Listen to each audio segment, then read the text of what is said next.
Hello दोस्तों, और सभी कैसे हैं। आप सभी का हमारे YouTube चैनल पर स्वागत है। अगर हमारे चैनल पर आप नए आए तो हमारे चैनल को सब्सक्राइब कर लें और बेल आइकन को दबा दें, जिससे कि हम कोई भी वीडियो अपलोड करें तो उसका नोटिफिकेशन आपके पास में आ जाए। तो चलिए, आज का जो टॉपिक रहेगा वो हमारा हिंदी व्याकरण का टॉपिक रहेगा संज्ञा। और संज्ञा को आज हम अच्छे से पढ़ेंगे और संज्ञा से संबंधित आज के बाद में कोई भी क्वेश्चन आपका गलत नहीं होगा। तो देखिए, संज्ञा हम किसको बोलते हैं, पहले तो हम जान लेते हैं संज्ञा है क्या चीज़। ठीक है ना। तो संज्ञा बोलते हैं हम नाम को बोलते हैं संज्ञा। ठीक है ना। जैसे मार्कर है, व्हाइट बोर्ड है ना, या पुस्तक है, किताब है, स्थान है कोई ऐसे अलीगढ़ है, आगरा है, देहरादून है ना, उत्तराखंड है, देश का नाम ले लो ना, भारत है। ये सब हमारा क्या हो जाएगा, संज्ञा। यानी कह सकते हैं किसी भी वस्तु का नाम हो, किसी भी स्थान का नाम हो, उसको हम क्या बोलेंगे, संज्ञा बोलेंगे, है ना। जो भी हम आसपास अपने आसपास देखते हैं उनका कोई ना कोई क्या होता है, नाम होता है। और नाम जैसे हम नाम बोलेंगे, जैसे हमने बोला मार्कर, तो आपका ध्यान इस मार्कर की तरफ जाएगा। क्यों? क्योंकि इसका जो नाम हमने रखा है वो क्या रखा है, मार्कर। और मार्कर ही इसकी संज्ञा है। जैसे हमने व्हाइट बोर्ड, व्हाइट बोर्ड का मतलब क्या हो गया, इसका नाम है और नाम ही इसकी क्या हो गई, संज्ञा हो गई। ठीक है ना। तो हम कह सकते हैं कि किसी का भी नाम हो, चाहे वो वस्तु का नाम हो, चाहे स्थान का नाम हो, या कोई भाव हो, जैसे बचपन, बुढ़ापा, है ना, तो ये भी हमारी क्या हो गई, संज्ञा हो गई। ठीक है ना। तो देखिए, हम इसकी परिभाषा हम लिखेंगे, कैसे लिखेंगे, किसी के नाम को संज्ञा कहते हैं। केवल आपको यही ध्यान रखना है, किसी के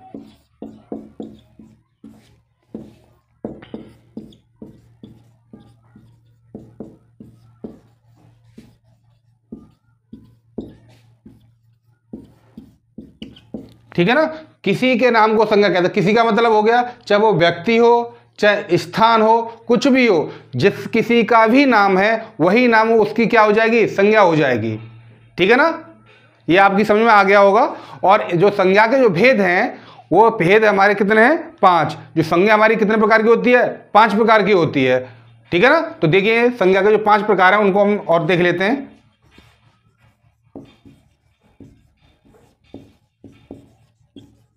व्यक्तिवाचक,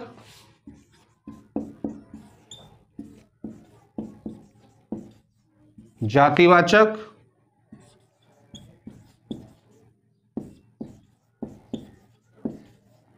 द्रव्यवाचक,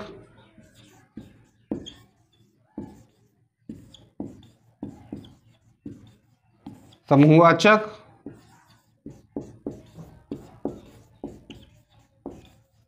भाववाचक। ठीक है ना। तो संज्ञा हमारे कितने प्रकार की, 5 प्रकार की। व्यक्तिवाचक संज्ञा, जातिवाचक संज्ञा, द्रव्यवाचक संज्ञा, समूहवाचक संज्ञा और भाववाचक संज्ञा। ठीक है ना। तो इनके बारे में हम जान लेते हैं कि इनका जो भेद हुआ है वो किस आधार पर हुआ है। ठीक है ना। तो देख लीजिए, इनका अलग अलग देख लेते हैं हम।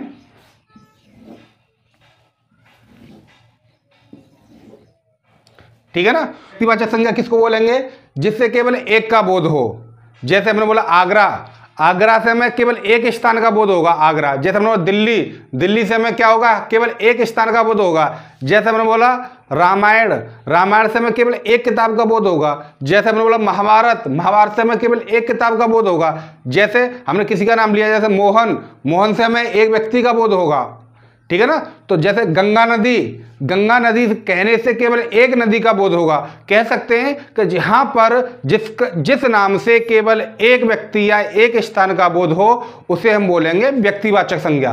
वो व्यक्तिवाचक में क्या आएगी, जो केवल एक का बोध कराए। ध्यान रखना है, केवल किसका बोध कराएगा, नाम एक का बोध कराएगा, उस नाम को हम क्या बोलेंगे, व्यक्तिवाचक संज्ञा बोलेंगे। तो हम लिख लेते हैं इसका, जिस नाम से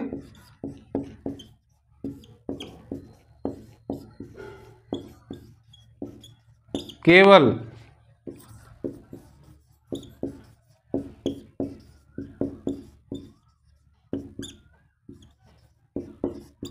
एक का बोध हो, उसे हम बोलेंगे व्यक्तिवाचक संज्ञा। ऐसा नाम जो केवल एक का बोध कराए, उसे हम क्या बोलेंगे, व्यक्तिवाचक संज्ञा बोलेंगे। जैसे हमने बोला मोहन, जैसे मोहन, मोहन से क्या है, एक व्यक्ति का बोध होगा, है ना। जैसे राम, जैसे आगरा, दिल्ली, है ना। देश में देख लीजिए, भारत,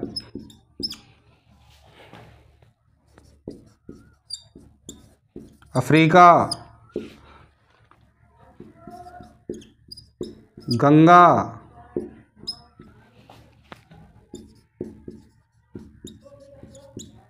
रामायण,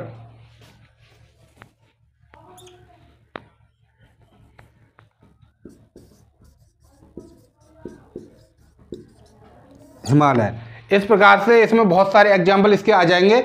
हमें केवल ध्यान यही देना है कि ऐसा नाम जो केवल एक का बोध कराए उसे हम बोलेंगे व्यक्तिवाचक संज्ञा। तो देखिए, मोहन क्या है, एक व्यक्ति का नाम होता है, एक का बोध कराएगा। राम क्या है, एक का बोध कराएगा, है ना। आगरा एक स्थान का बोध करा रहा है, दिल्ली एक स्थान का बोध करा रहा है, भारत एक देश का बोध करा रहा है,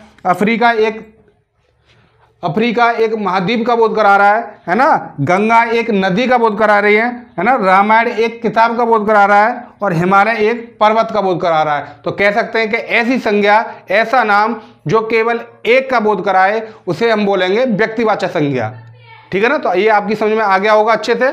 तो देखिए, अगला जो है जातिवाचक संज्ञा क्या होती है ना। तो जातिवाचक में हमें क्या ध्यान ये देना है कि जातिवाचक में ऐसा नाम जो पूरे समूह का बोध कराए, यानी समस्त जाति का जो बोध कराएगा उसे हम बोलेंगे क्या, जातिवाचक संज्ञा बोलेंगे।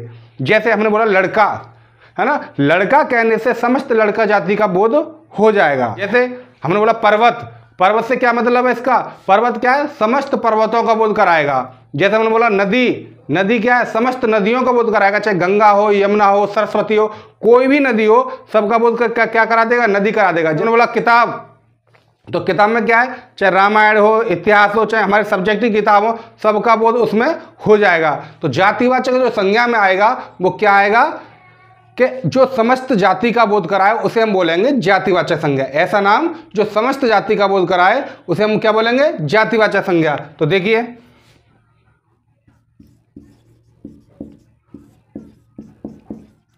जिस नाम से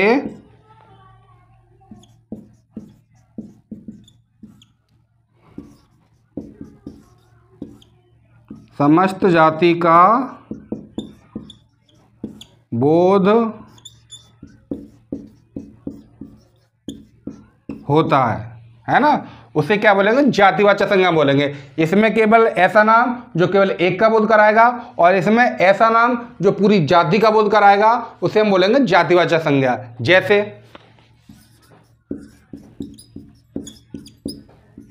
जैसे मनुष्य, है ना, मनुष्य कहने से समस्त मनुष्य जाति आ जाएगी, है ना। जैसे पशु, पशु कहने से समस्त पशु जाति आ जाएगी। जैसे फल, फल कहने से क्या है, समस्त फल आ जाएंगे। ठीक है ना। जैसे नदी, नदी कहने से क्या आ जाएगा, समस्त नदियां आ जाएंगी इसमें। जैसे शहर, शहर कहने से समस्त शहर आ जाएंगे, जो कोई कानपुर, आगरा जो भी है सब शहर आ जाएंगे इसमें। ठीक है ना। देश, देश कहने से क्या आ जाएगा, समस्त देश आ जाएंगे। महाद्वीप, महाद्वीप कहने से समस्त महाद्वीप आ जाएंगे। ठीक है ना। एक का तो बोध हो रहा नहीं, तो समस्त का जहां बोध हो, समस्त जाति का जहां पर बोध हो, वहां कैसी संज्ञा हो जाएगी हमारी, जातिवाचक संज्ञा हो जाएगी। ठीक है ना। जैसे खेल, खेले कैसी संज्ञा है, जातिवाचक संज्ञा है। क्यों, क्योंकि इसमें क्रिकेट भी आ जाएगा, वॉलीबॉल भी आ जाएगा, कबड्डी, है ना। तो ये क्या, समस्त खेलों का बोध करा रहा है, इसलिए खेल जो शब्द है वो कैसा हो जाएगा, जातिवाचक संज्ञा हो जाएगा। जैसे मार्कर, मार्कर कैसा हो जाएगा, जातिवाचक संज्ञा हो जाएगा। मोबाइल, मोबाइल कैसा हो जाएगा, जातिवाचक संज्ञा हो जाएगा, है ना। यानी कह सकते हैं कि जो समस्त जाति का बोध कराए ऐसे शब्दों को हम क्या बोलेंगे, जातिवाचक संज्ञा बोलेंगे। ठीक है ना। तो ये आपकी समझ में आ गया होगा। इसके बाद में हम देखते हैं द्रव्यवाचक संज्ञा। ठीक है ना। तो द्रव्यवाचक संज्ञा में हम केवल यही ध्यान देना है कि ऐसा नाम जो नाप तोलने वाली वस्तुओं का बोध कराए उसको हम क्या बोलेंगे, द्रव्यवाचक संज्ञा बोलेंगे। जैसे हमने बोला लोहा, है ना, तो लोहा कैसी संज्ञा है, द्रव्यवाचक संज्ञा है। क्यों, क्योंकि ये तोलने वाली चीजें हैं। ठीक है ना। जैसे हमने बोला पानी, पानी कैसी संज्ञा है, द्रव्यवाचक संज्ञा है। क्यों, क्योंकि ये नापने वाली चीजें हैं। ठीक है ना। तो कह सकते हैं कि जो नापने और तोलने वाली चीजें हों उनको हम क्या बोलेंगे, द्रव्यवाचक संज्ञा बोलेंगे। या दूसरी तरीके से हम जान सकते हैं इसको कि जो हमारी पदार्थ की जो अवस्थाएं होती हैं, ठोस, द्रव और गैस, है ना, ये जो चीजें होती हैं वो सब किस में आ जाएंगी, द्रव्यवाचक में आ जाएंगी। ठीक है ना। तो देखिए द्रव्यवाचक में देख लीजिए,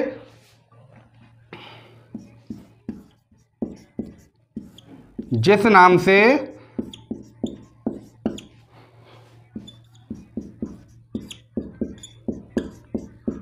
नाप तोल वाली वस्तुओं का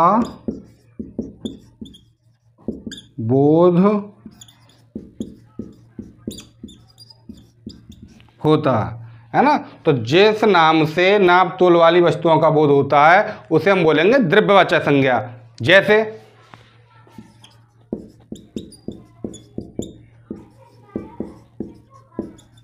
कोयला, लोहा, सोना,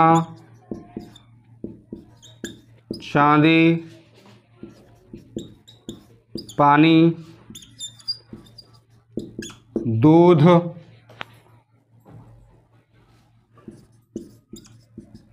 पेट्रोल, डीजल, ठीक है ना। तो इसमें जो चीज़ें आएंगी वो क्या आएंगी, यानी कि नापने और तोलने वाली चीज़ें आएंगी। और ये जो चीज़ें आएंगी वो क्या होगी, अगणनीय होंगी। अगणनीय का मतलब होता है जिनको गिना ना जाए, केवल नापा और तोला जाए। जैसे देखिए कोयला, कोयला क्या है, द्रव्यवाचक संज्ञा। क्यों? क्योंकि उसको क्या किया जाता है, तोला जाता है। जैसे लोहा, लोहा क्या है, द्रव्यवाचक संज्ञा। सोना द्रव्यवाचक संज्ञा। चांदी, पानी, दूध, पेट्रोल, डीजल, ठीक है ना। तो जितनी भी चीज़ें नापने और तोलने वाली हैं वो सब किस में आ जाएंगी, द्रव्यवाचक संज्ञा में आ जाएगी। उनका जो नाम होगा उस नाम को हम क्या बोलेंगे, द्रव्यवाचक संज्ञा बोलेंगे, ठीक है ना। तो ये आपकी समझ में आ गया होगा। तो देखिए आगे, समूहवाचक संज्ञा। समूहवाचक संज्ञा किसको बोलेंगे, ऐसा नाम जो पूरे समूह का बोध कराए उसको हम क्या बोलेंगे, समूहवाचक संज्ञा बोलेंगे। जैसे हमने बोला भाई सेना, सेना में कोई एक व्यक्ति तो होगा नहीं, क्या होगा, पूरा समुदाय का बोध कराएगा। जैसे हमने बोला परिवार, परिवार में एक व्यक्ति तो होगा नहीं, है ना। परिवार में जितने सारे लोग होते हैं उन सबको मिलाकर क्या बनता है, परिवार बनता है। और परिवार क्या है, पूरे समूह का बोध कराएगा, ठीक है।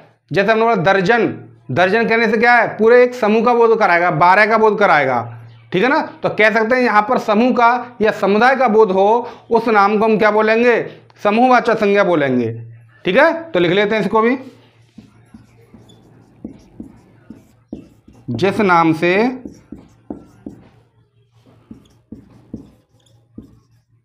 समूह या समुदाय का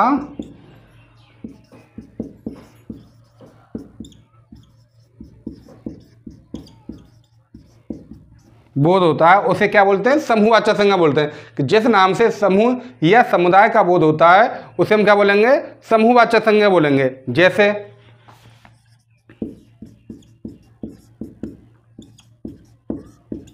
जैसे सेना, है ना, कक्षा, परिवार, झुंड, मेला,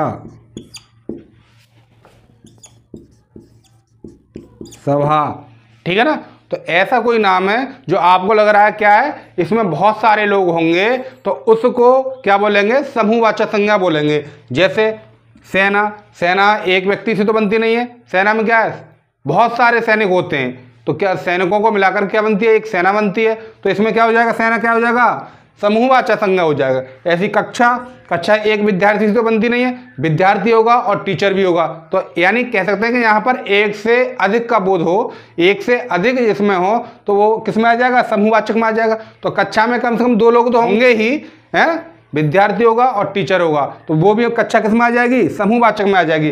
परिवार, परिवार एक व्यक्ति से तो बनता नहीं है, परिवार में क्या होगा, एक से अधिक व्यक्ति होगा, तो परिवार भी क्या आ जाएगा हमारा, समूहवाचक संज्ञा हो जाएगा। झुंड जो होता है तो झुंड में क्या होता है, एक से अधिक व्यक्ति होते हैं, ठीक है ना। ऐसे मेला, मेला में क्या है, एक से अधिक व्यक्ति होते हैं, इसलिए मेला क्या है, समूहवाचक संज्ञा। सभा में भी एक से अधिक व्यक्ति होते हैं, इसलिए सभा भी क्या हो गया हमारा, समूहवाचक संज्ञा हो गया। तो समूहवाचक में हमें ध्यान रखना है कि यहाँ पर हमें एक से अधिक, है ना, व्यक्तियों का या वस्तुओं का बोध जिस शब्द से हो रहा है उसे हम बोलेंगे समूहवाचक संज्ञा बोलेंगे, ठीक है ना। तो ये समझ में आ गया होगा आपके। अब देखिए भाववाचक संज्ञा। भाववाचक संज्ञा में क्या आएगा, आंतरिक गुण आएंगे, यानी कि जैसे आंतरिक गुण का मतलब हो गया जैसे क्रोध हो गया, प्रेम हो गया, ईर्ष्या हो गया, घृणा हो गया, है ना, मिठास हो गया, कड़वाहट हो गया, है ना, बुढ़ापा हो गया, बचपन हो गया, जवानी हो गई, है ना, लंबाई हो गई, चौड़ाई हो गई, है ना। तो ये सारे जो गुण हैं व्यक्ति के या आकृतियां हैं, ये सब किस में आ जाएंगी, भाववाचक में आ जाएंगी। ठीक है ना। तो ये आपकी समझ में आ गया होगा। तो लिख लेते हैं इसको भी कि जिस नाम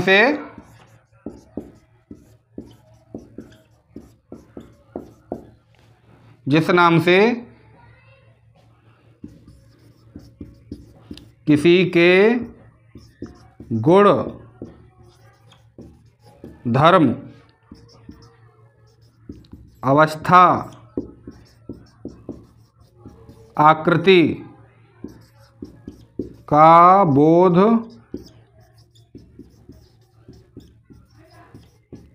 होता है उसे हम क्या बोलेंगे, भाववाचक संज्ञा बोलेंगे। इसमें क्या है, किसी वस्तु का, जैसे कोई वस्तु है ना, या कोई फल है, हमने बोला फल में क्या है, मिठास है, तो मिठास क्या हो गया, उसका आंतरिक गुण हो गया, है ना। तो ये किस में आ जाएगा, भाववाचक संज्ञा में आ जाएगा। जैसे क्रोध हो गया, क्रोध क्या है, भाववाचक संज्ञा है। प्रेम क्या है, भाववाचक संज्ञा है। ठीक है ना। तो कह सकते हैं व्यक्ति या वस्तु के जो आंतरिक गुण होते हैं उसे हम बोलेंगे भाववाचक संज्ञा बोलेंगे। ठीक है ना। तो देखिए जैसे